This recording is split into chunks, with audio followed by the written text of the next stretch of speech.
But as intimated earlier, there's so many things that require us to stretch outside of those working groups. If we want to even know what that working group is supposed to do, right, we need to understand the broader mission of the organization.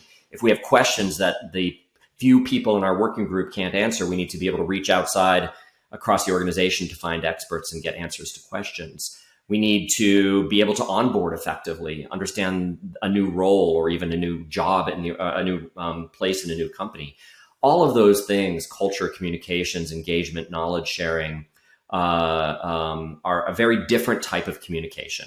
They're generally things that don't have to happen right away. There's an expectation that whatever you're doing with your team, you need to respond to really quickly and stay on top of.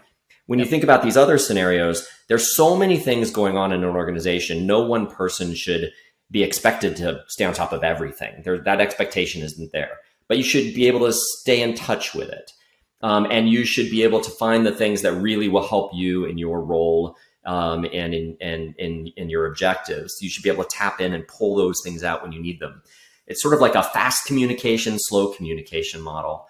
And if you really think about that reality of the way people work, then you can apply the technologies to it.